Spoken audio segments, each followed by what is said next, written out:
Doctor Aníbal Fernández de Soto es el secretario de Seguridad en Bogotá. Doctor Fernández, buenos días. Néstor, muy buenos días. Un saludo a toda la mesa y a los oyentes. Doctor Fernández, ¿qué van a hacer con el Tren de Aragua, con los jefes de esta mafia venezolana que están ordenando asesinatos aquí en Bogotá? Néstor, la semana pasada en el Consejo de Seguridad con el presidente de la República, la alcaldesa mayor Claudia López, dentro de las solicitudes que le hizo al presidente y al ministro, estaba el apoyo de las capacidades del orden nacional en materia de investigación con la DIJÍN, de inteligencia con la DIPOL, de entendimiento y persecución de finanzas ilícitas y lavado de activos con UIAF, OLFA, entre otros. Lo que ayer en el Consejo de Seguridad que presidió la alcaldesa se aterrizó, se concretó, fue la creación de este grupo especial de lucha contra las organizaciones multicrimen, con especialidades específicas de refuerzo para Bogotá, con 34 investigadores de la DIJÍN, con 10 analistas especializados de la DIPOL, también con 10 expertos en contrainteligencia. ¿De qué se trata este equipo, Néstor? Estamos buscando atacar los eslabones de más alto valor en estas estructuras de crimen. No solamente tenemos que desarticular el sicario, el que controla la renta ilícita, el que con violencia se disputa estas dinámicas delincuenciales en el territorio. Tenemos que también entender y perseguir el lavado de activos y desarticular ahí sí de raíz a estas estructuras. Incluso en el caso del Tren de Aragua, una de las principales organizaciones responsables de estos terribles casos de homicidios en donde los cuerpos aparecen en bolsas, una organización de origen venezolano, transnacional, con presencia en Brasil, en Ecuador, en Chile y en Colombia. Estamos apelando por el conducto que corresponde a través de la Cancillería para que se restablezcan todos los instrumentos de cooperación judicial con Venezuela, ahora que están normalizándose las relaciones, para poder desarticular también desde allá, desde los que incluso están en cárceles en Venezuela, dinamizando la delincuencia que estamos viendo aquí en Bogotá, y poder tener más y mejores herramientas para de nuevo no solamente quedarnos con el eslabón débil, sino con el de más alto valor y desarticularlas de raíz. Doctor Fernández, ¿cómo es la historia de este niño Guerrero y de Giovanni, que son los alias de los dos jefes del Tren de Aragua que están dando órdenes desde la cárcel de Tocorón, que queda en Venezuela? Son dos cabecillas, dos líderes de esta organización del Tren de Aragua, que tiene tentáculos, como digo, en distintos países y que está tratando de entrar a disputarse rentas de narcotráfico, entre otros, aquí en el país, especialmente en Bogotá, pero también con trazas en Norte de Santander, por ejemplo.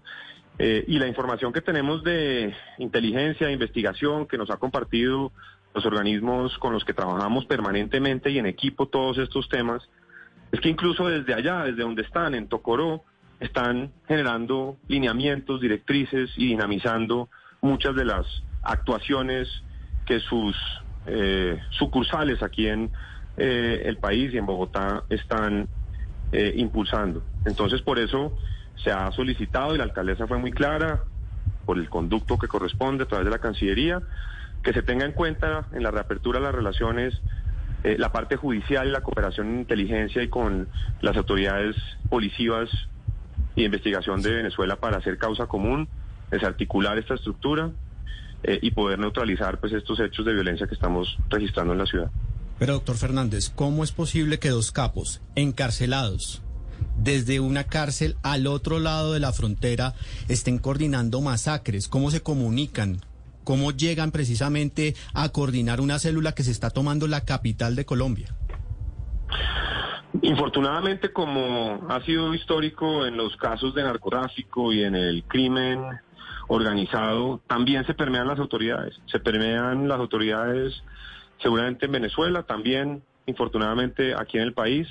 Por eso es el esfuerzo también de contrainteligencia que tenemos que hacer para perseguir la corrupción y cómo esas finanzas derivadas del narcotráfico y de estas rentas ilícitas generan recursos que incluso corrompen pues autoridades, que les facilita a estos criminales actuar desde la cárcel. También infortunadamente lo vemos en Bogotá, en Colombia.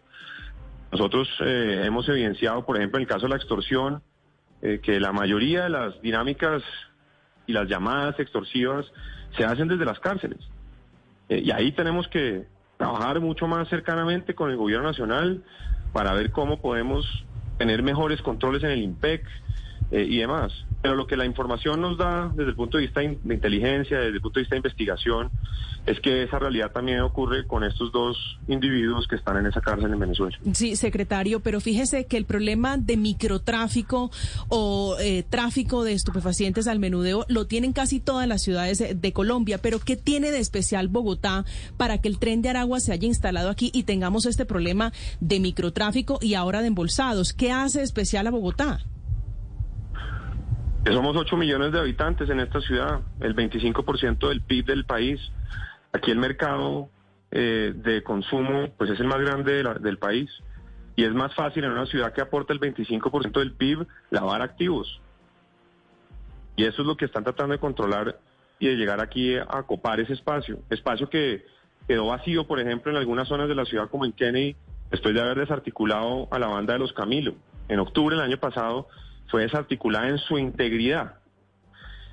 La banda de los Camilo, el señor Camilo está en Cómbita, con todos sus secuaces, y ese espacio queda a disputarse por estos grupos, y es la disputa que estamos viendo en Kennedy, en Bosa, en Mártires, en Ciudad Bolívar, en donde algunos grupos delincuenciales, entre otros el Tren de Aragua, tratando de ganar espacio, generan violencia, asesinan y hasta descuartizan, como lo vimos infortunadamente esta semana. Entonces, pues Bogotá, como las principales ciudades del país, son los principales mercados de la droga. Aquí no estamos hablando de microtráfico, estamos hablando de narcotráfico.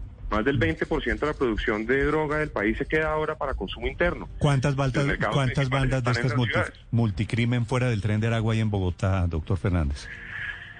Néstor, cuando en marzo tuvimos los dos hechos desafortunados de Ciudad Bolívar, los dos atentados, una de las instrucciones que en su momento dio el presidente de la República fue hacer un centro integrado de investigación e inteligencia para poder identificar cuáles son las estructuras de crimen que podrían en Bogotá tener esa relación de subcontratación con el Frente 33 que se atribuyó ese hecho.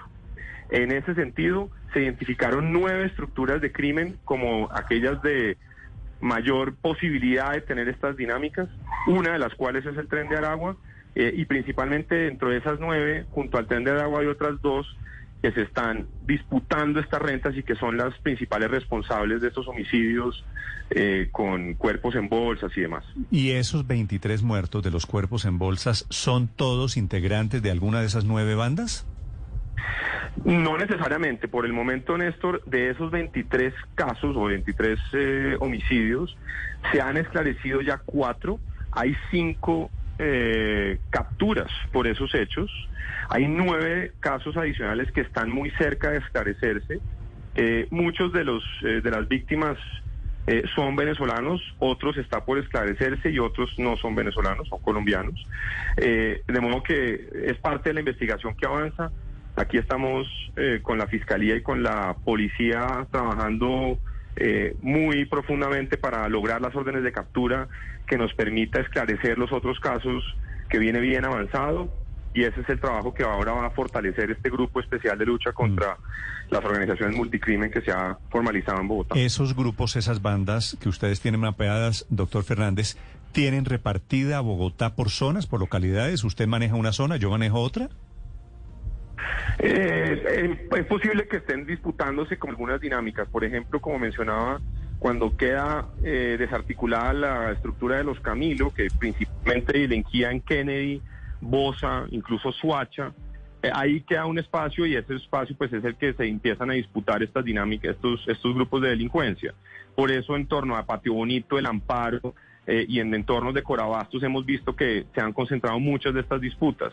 Pero también Ciudad Bolívar o Mártires son dinámicas que también están generando un recrudecimiento de la violencia en las disputas entre estos grupos delincuenciales. De las 20 localidades en estos momentos en Bogotá, ¿cuántas están bajo el control del narcotráfico y la extorsión por el Tren de Aragua? Primero, ninguna localidad de la ciudad está bajo el control de ninguna estructura de crimen. Sí hay presencia y delincuencia, por supuesto, en algunas localidades más que en otras. El Tren de Aragua pues tiene alguna presencia en Kennedy, Mártires, en Ciudad Bolívar, dinamizando algunas rentas ilícitas también en Bosa, entre otros. Pero pues dijéramos, aquí lo que estamos haciendo es una apreciación integral, no solamente nos quedamos pues con este grupo delincuencial, también hay otras dinámicas que estamos evidenciando que son muy distintas. Por ejemplo, lo que ocurre en el norte, en Usaquén, en la zona del Codito, o lo que ocurre en la localidad de Suba, en el occidente, en el noroccidente, son dinámicas distintas a las que evidenciamos en el suroccidente, pero tenemos que entenderlas en su integridad para poder implementar acciones diferenciales en donde corresponde. Señor secretario, ¿y qué esperan ustedes? Porque el llamado de la alcaldesa es a las autoridades venezolanas también, pero ¿qué esperan que haga el embajador Armando Benedetti? Que se restablezcan las relaciones y de cooperación judicial y que podamos concentrar esfuerzos para evitar que estos cabecillas que puedan estar presos, que ojalá queden aislados para evitar que sigan dando directrices en las dinámicas delincuenciales de estos grupos en Bogotá.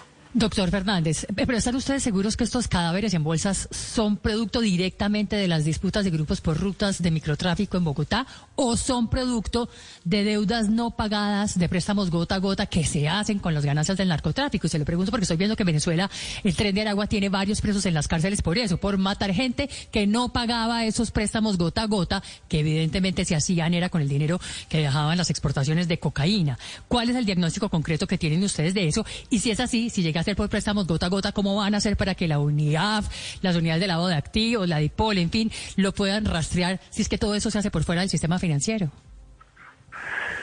A ver, es un poquito de distintas dinámicas, Paola.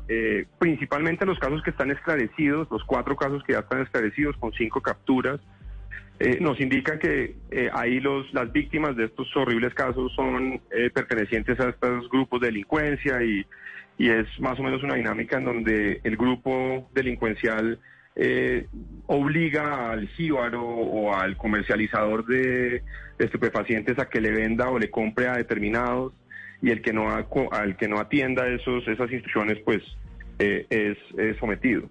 Eso es lo que por el momento hemos visto, más víctimas dentro de las mismas estructuras en esas disputas. Pero como evidentemente estamos buscando es perseguir todas las finanzas ilícitas y todo el posible lavado de activos que se esté generando, eso nos va a permitir, con esas capacidades que ahora tenemos, en la coordinación que vamos a fortalecer con inteligencia, con la DIJÍN, con la POLFA, con la UIAF, etcétera, poder hacer la trazabilidad efectivamente de otras posibles dinámicas, como por ejemplo este tema de gota a gota, que puedan estar incidiendo en este tipo de disputas. Hoy dice el periódico El Espectador en su primera página, crimen transnacional, y se refiere a un informe sobre estos 9 grupos criminales que se disputan el mundo del AMPA, del crimen en Bogotá. Doctor Fernández, gracias por estos minutos. Néstor, a usted muchísimas gracias, un saludo nuevamente a la mesa y a todos los oyentes. Aníbal Fernández de Soto es el secretario encargado de la seguridad en Bogotá.